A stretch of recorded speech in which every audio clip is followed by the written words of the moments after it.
start off as a complete manifestation of the id, his ego managed to repress some of his desires. Because later in the novella, Marlowe states and believes that Kurtz primarily went to Africa solely for ivory. But Kurtz managed to repress that desire to make it seem more acceptable to society and at least possibly to himself through attempting to civilize the savages. He even wrote a paper concerning what he would do, how he would help the people, and just what his motivations were.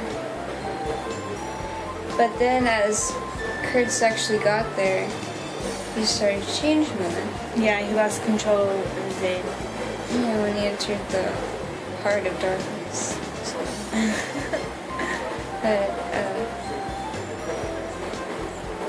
as he's transitioning, he did manage to, in a sense, both balance the ego and the id. Yeah, he had a balance at first because he was able to satisfy his id, but he displayed it in a manner that was okay with society through his ego. Like, it satisfied at first. Because when he was over there, he decided to be just a little different in his approach to obtain the ivory for England. He wasn't just there to obtain it for himself. He decided to do it through logic, if you will be.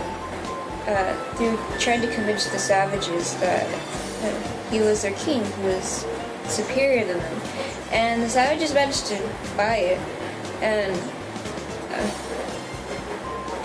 so while he was there, I guess it started to, the pleasurable aspect of having people adore you and such. Yeah, he got lost.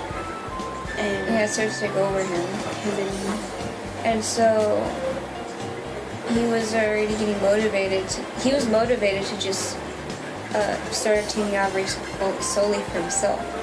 And so to do that, he decided to send ivory back to England so they could pretty much get off his back. Yeah, so he can continue his lifestyle there, which is primitive.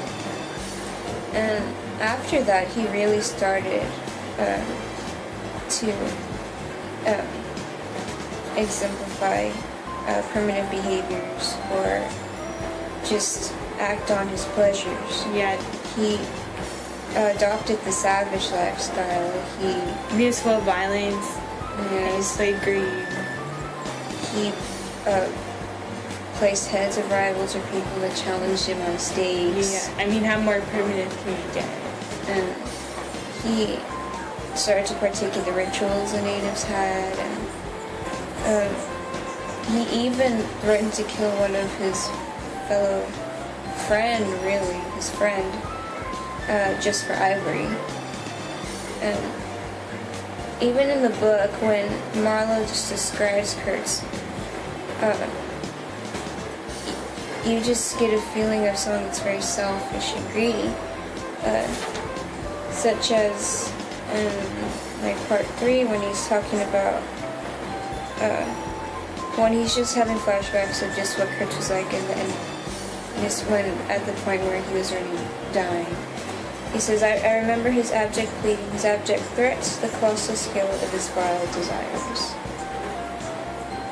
You just get a sense of just pure selfishness. But, however, when Kurtz started facing reality, which would be death for him, and when he was essentially forced to leave Africa. His superego kind of comes back into play a little bit. Not just that, it's just his ego itself. He starts to realize that the behavior he had in Africa wasn't what was right, or it just wasn't good. Yeah, good, civilized, good for anybody. It can be seen in his last words, the horror. Yeah, because to me, Europe is more, it's like restraint, self-restraint. There's more self-restraint there. And Africa is more like contrasting. Because it's like just primitive.